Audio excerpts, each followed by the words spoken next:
against Iran in an attempt to disable its disputed nuclear program.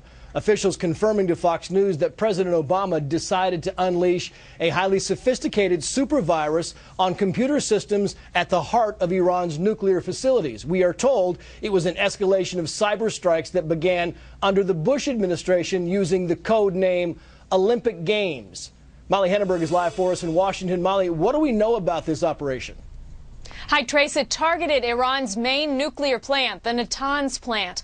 The Stuxnet computer worm, once inside Natanz, caused wave after wave of destruction in the spinning centrifuges there, all while showing on the Iranian engineers' monitors that everything was operating normally.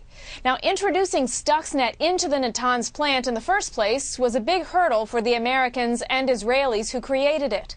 One architect of the secret plan told the New York Times that getting Stuxnet into Natanz, quote, "That was our holy grail. It turns out there is always an idiot around who doesn't think much about the thumb drive in their hand," suggesting that perhaps an unsuspecting worker there may have carried it in.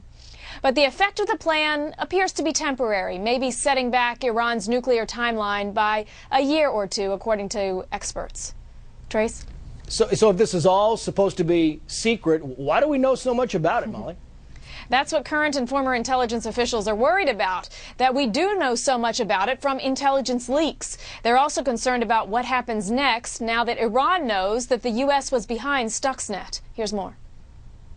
I'm really worried about retaliation. You can't forget that Iran is no slouch when it comes to cyber operations. And we have to be very careful that Iran doesn't try to do something, attack an American nuclear plant, for instance. The White House would not comment on details of this story, but did say that classified information is, quote, intended not to be publicized. Trace?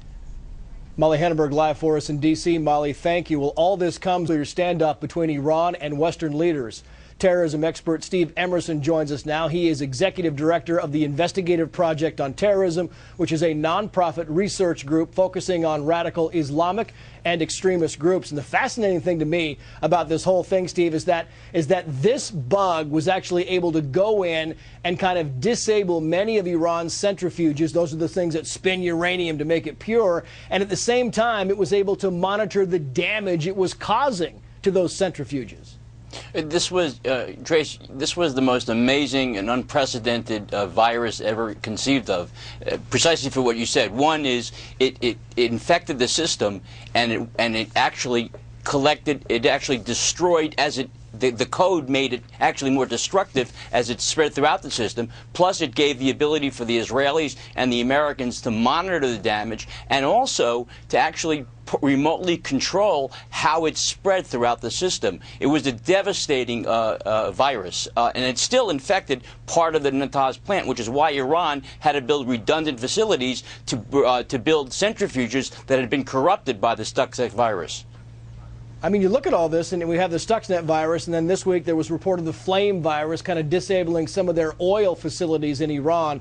I mean, we're clearly getting better at cyber war. Could we go after their water and their electricity grid and their oil and maybe disable this country without firing a shot?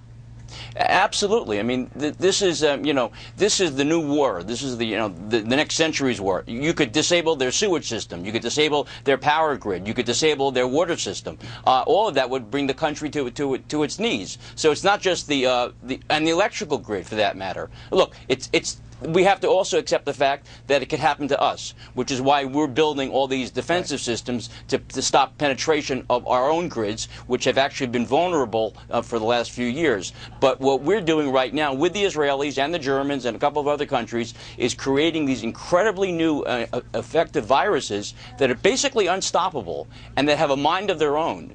And they create such destructive power that they can cause a country to come to its knees without firing a shot. I mean, really, because the truth is we got good at this cyber war because we're trying to protect ourselves. And so the stuff that our defensive techniques have really been used for offensive purposes. Well, yeah, exactly. The reason why we developed it was because there were attempts, and actually successful attempts in the last decade, to penetrate the Pentagon, the electrical grids, hacking into our systems. And we realized we were behind the 8 ball. And the Israelis, who are very good at computer viruses or computer systems, had actually developed a code together with Americans and Germans that was unprecedented in terms of how it could operate. It had a mind of its own, basically. And the reality is that this is a proven system that, if continued to be employed and infect the Iranian facilities, can really stop their program, not permanently, but temporarily. And it's getting better. Steve Emerson, our terrorism expert. Steve, thanks very much. Sure.